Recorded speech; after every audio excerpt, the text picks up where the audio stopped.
Hey guys, James from Inventive Sounds, back with another video, and today we're going to talk about mastering and how I master my songs. I make this video because a few of you asked me to show my mastering chain, and also because there are a few misconceptions about what mastering is. First misconception is that people think that mastering is only about making a song loud. And although this is partially true, mastering is more than that. However, there is a very important point to understand. Mastering won't make a bad mix sound good, but it can make a good mix sound amazing. This is very important to understand. So an analogy here would be that if you take a picture with a camera, what you take in the picture is the song, the setting of your camera is the mix, and then the editing on Photoshop is the mastering. So if your picture and the setting of your camera when taking the picture isn't great, no matter how much editing you do on Photoshop, you won't have a good picture. So I hope that helps understanding what is mastering, at least in my opinion. Technically speaking, mastering is about balancing the song so that it sounds good on all sound systems. It's also about compressing, EQing, stereo, widening, and limiting to make it shine and give some boost to the song. Compressing and limiting will glue your song together to help you get that professional sound. So after that introduction, let's dive into the process. So let's listen to my remake of Explore Your Future by Anima without my mastering chain and with my mastering chain. Explore your future.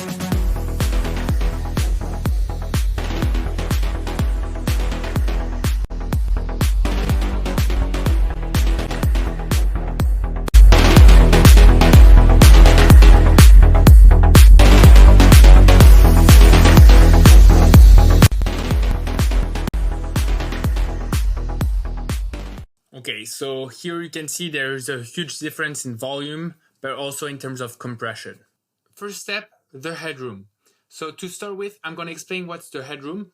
So headroom can be explained as the space between the loudest peak of your song and the 0 decibel threshold. So for example, in this song, if we listen to the drop,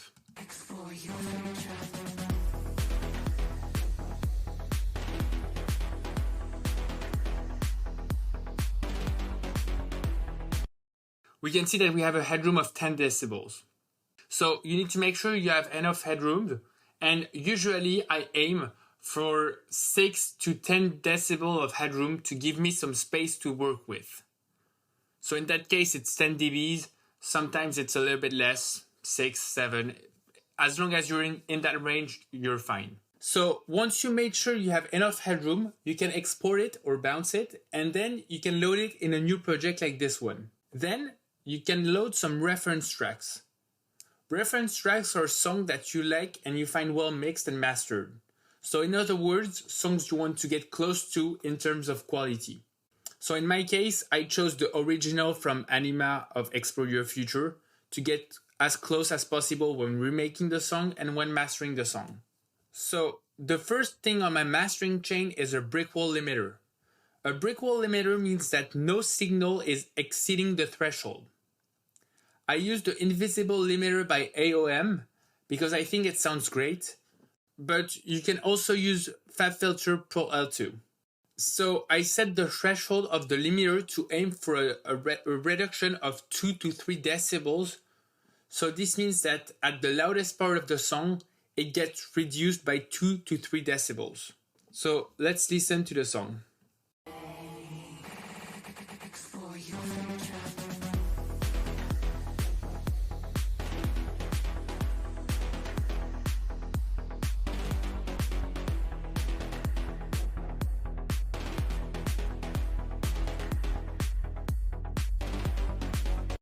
So here you can see that the limiter is reducing the peaks by 2.89 decibels, and you can hear a lot of difference, but this prepared the song for what's next.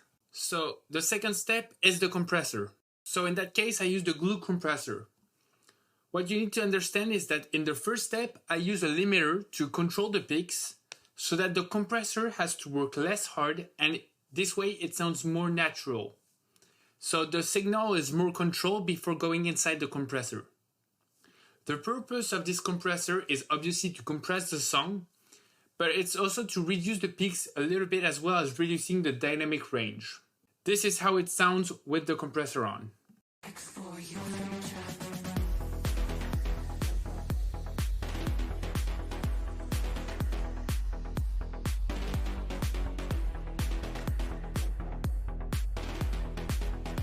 So again, it's hard to hear the difference because it's a soft compression, but I aim for 2 to 3 decibels of reduction here as well. And I also use another compressor, which is the Kramer tape from Wave, because I think this one's, the sound of the compression of that one sounds very special, and I think it adds a little bit of vintage vibe to the mastering chain. Let's listen with that compressor.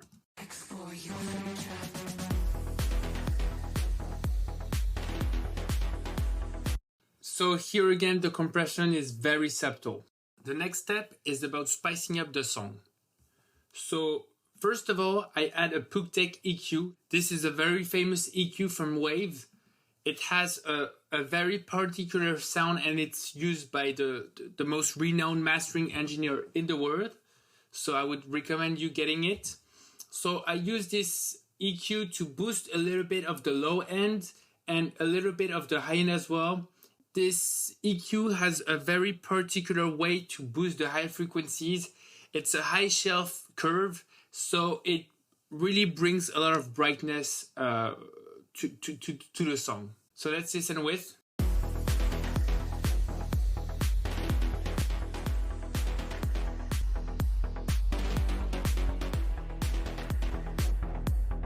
So you can see that with that EQ, the low end is much more present. It gives a lot of warmth to the sound. And the high end is also more defined and it's more bright. Then I use a stereo wider from Isotope, and this is how I set it up. So below 130 Hz, everything is in mono, so it's a stereo reduction here.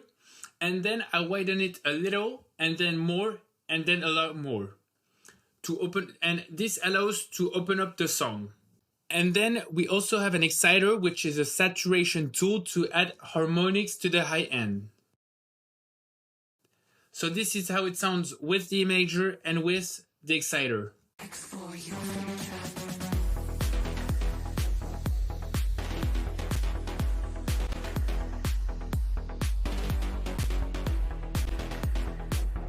So again, the difference is subtle, but it is there. Then to finish, I add another invisible limiter to push the sound in terms of loudness.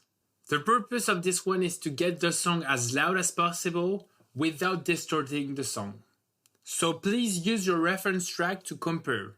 In my case, I used the original from Anima to get as close as possible, and I try to aim for a 4 to 5 decibels of reduction.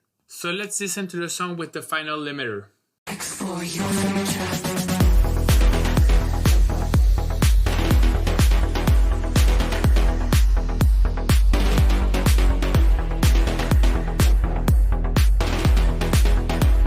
So as you can hear, it sounds very loud, compressed, and professional, and we almost have 4 decibels of reduction here. So one cool thing you could do is to keep the last limiter on, which is the limiter that gives you loudness, and turn off all the other plugins before. And you will see that it makes a huge difference in the sound.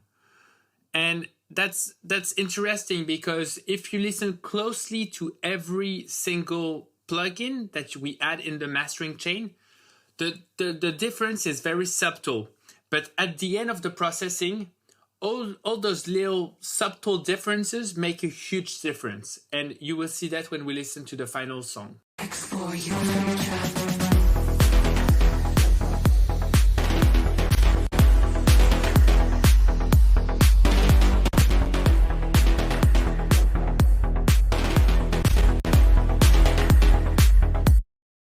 Alright, that's everything for today. Hope you liked that video and I hope it will help you master your song. Have a great day. Peace.